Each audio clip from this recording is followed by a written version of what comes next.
Fala galera do Unidos pelo Agro, beleza? Como que vocês estão? Tenho recebido inúmeras perguntas do tipo: tenho 5 hectares, vale a pena plantar laranja? Tenho 10 hectares, vale a pena? E é uma pergunta muito difícil de ser respondida porque eu não conheço a realidade de vocês, eu não conheço a região e não sei o que vocês têm ou não têm já na propriedade. Então, na verdade, o que me motivou a fazer esse vídeo é ver a quantidade de pessoas às vezes insatisfeitas com as suas atividades atuais, a pecuária não está remunerando de acordo, a soja está difícil, o milho está difícil e a agricultura está ganhando dinheiro esse ano. Então várias pessoas que nunca pensaram em plantar laranja estão se motivando a migrar para isso e não sabem absolutamente nada sobre a atividade e me perguntam aqui numa pergunta de YouTube, de comentário, e é muito difícil dar essa resposta para a pessoa que quer saber disso. Então nesse vídeo, pessoal, eu quero dar os fundamentos para você analisar e fazer a melhor tomada de decisão. Eu queria muito ter ouvido esses conselhos lá atrás quando eu comecei com a citricultura. Na verdade, minha família planta laranja desde o começo da década de 80 aqui no norte do Paraná. Em 2018 eu renovei todo o meu pomar e comecei do zero novamente aí na citricultura. Então tirei todas as plantas e coloquei todas as plantas novas. E aí a realidade era diferente, porque o que a gente sabia lá atrás, por conta do greening, da doença nova que apareceu e se agravou principalmente de 2015 para cá aqui no Paraná. Então assim, mudou totalmente o manejo das plantas e eu tive que me adequar. Algumas coisas eu fiz errado e pena que eu não ouvi esses conselhos lá atrás, né? Até porque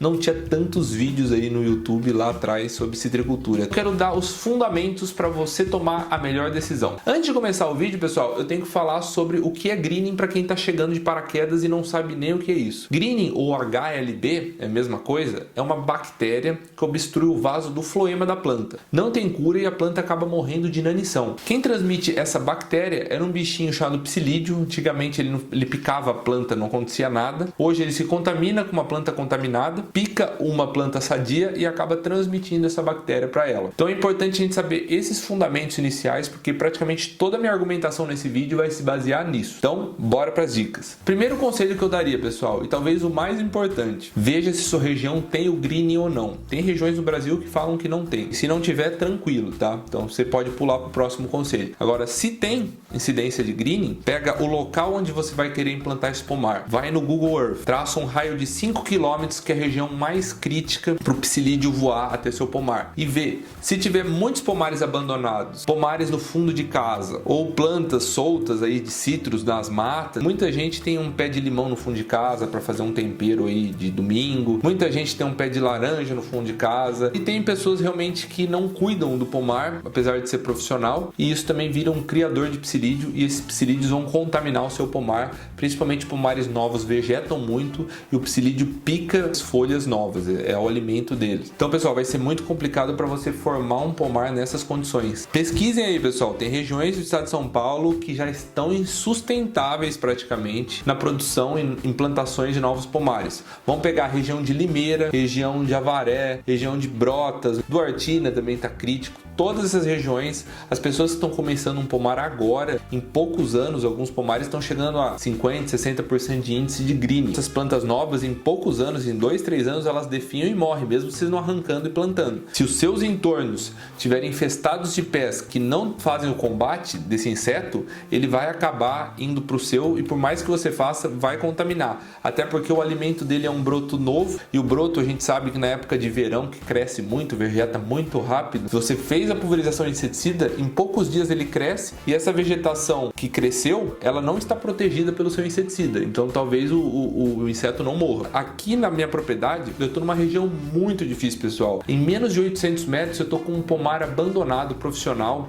deve ter umas 20 mil plantas, ele está perdido no green, está lançado no cipó. Vou deixar algumas imagens aqui do que eu estou enfrentando. E fora isso, tem vila rural a menos de 2 km de raio aqui, e no raio de 5 km praticamente eu pego a cidade vizinha aqui do lado inteira. Então imagine a pressão de psilídeo que eu estou tendo no meu pomar. Só para vocês terem uma ideia, nos primeiros anos a pressão não estava tão forte, então eu estava tendo 2, 3% de perda das minhas plantas. Esse ano eu assustei, eu não sei se por conta da vegetação que aumentou, se pomares aí que tinham pararam de pulverizar. Eu só sei que a minha pressão de psilídeo aumentou demais e mesmo eu fazendo pulverização com inseticida rotacionado toda semana, esse ano teve talhão de 5 anos de idade que eu perdi 20% das plantas por conta dessa doença. Então assim, eu tô assustado e talvez fique inviável para mim, não por causa do meu manejo, mas por causa dos meus entornos. Daí a importância que eu falo para vocês: analisem meus entornos antes de implantar um pomar. Se tiver muitos pés e a sua região for uma região de incidência que existia a bactéria do greening, eu mudaria de atividade, partiria para outra coisa, porque é muita dor de cabeça mesmo, pessoal. Talvez você perca dinheiro nesse processo. Então, pessoal, o segundo conselho que eu dou para vocês é fazer um bom planejamento financeiro, colocar tudo numa planilha, os seus custos, pelo menos até o terceiro ano, que é quando as mudas vão começar a te dar algum retorno.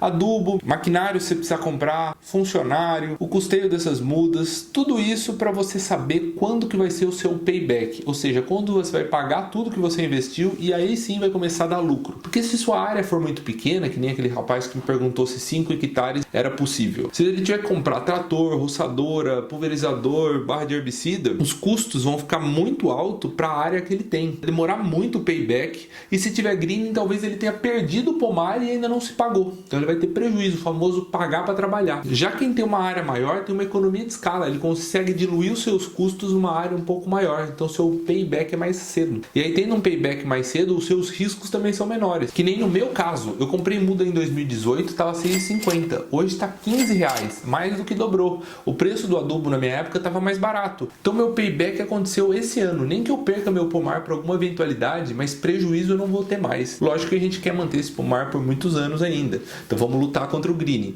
Mas mesmo que eu perca 100% das minhas mudas ano que vem, eu tô tranquilo porque não tenho mais dívida, já teve payback. Por isso a questão do planejamento financeiro, para depois você não ter dor de cabeça, não pagar para trabalhar, ficar endividado e desiludido. Vê bem, tá? Você aí que tem 5 hectares, analisa. Você já tem trator? Pô, já é um começo. Você tem um pulverizador? Dá para ir usando no começo? Então são menos custos que você tem, seu payback vai ser mais cedo. O terceiro ponto que eu coloco aqui para você, eu não plantaria mais em regiões que tem incidência de greening espaçamentos tradicionais. Apesar de você economizar com muda, que nem o meu espaçamento é 7x3. Então uma planta tem 21 metros quadrados. Se eu tivesse feito mais adensado, por exemplo, um 6x2, em vez de 21 metros quadrados, a planta ocuparia apenas 12 metros quadrados. Então isso quer dizer, se eu perco uma planta de doença, eu posso arrancar perdendo menos produtividade. Agora, no espaço tradicional de 7x3, cada planta conta muito.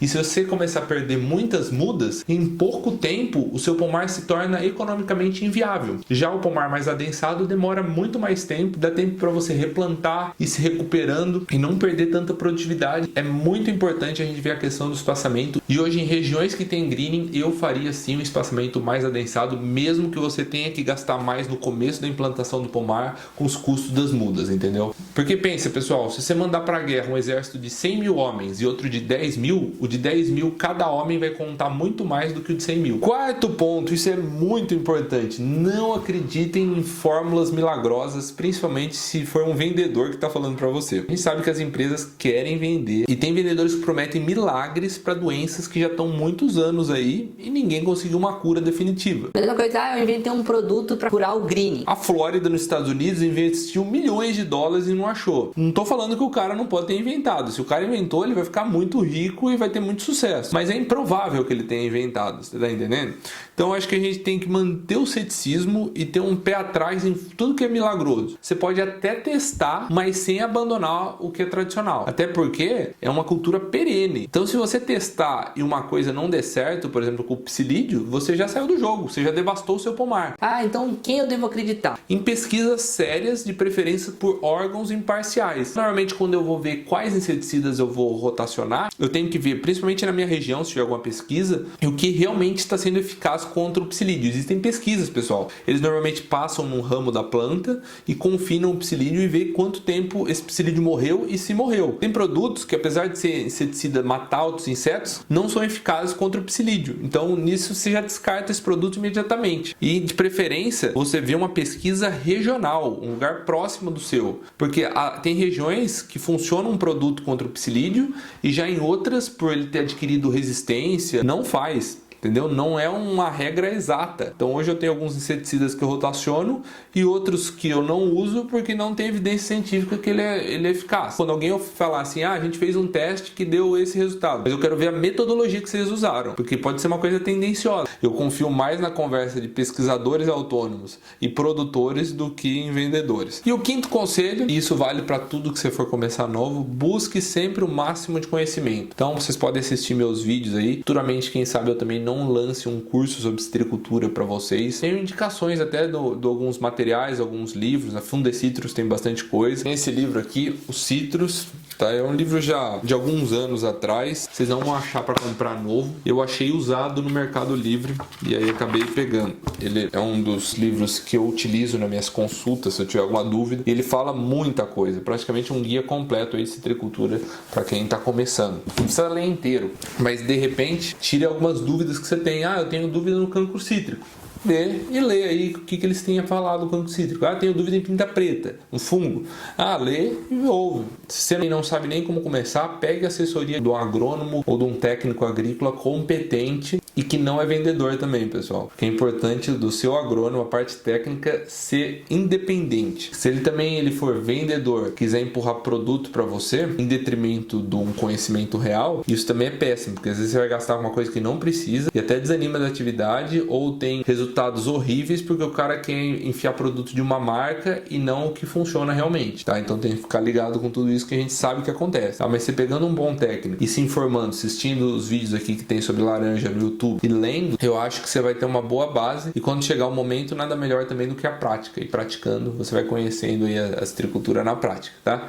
Então é isso aí, galera. Esses foram meus conselhos para vocês. Se vocês tiverem mais algum conselho aí, quem for produtor, pode deixar aí nos comentários. Alguma dúvida que não seja muito específica, também pode perguntar, que eu também preciso conhecer a realidade de vocês. Curte, comenta, compartilha. Unidos pelo Agro. Fiquem com Deus.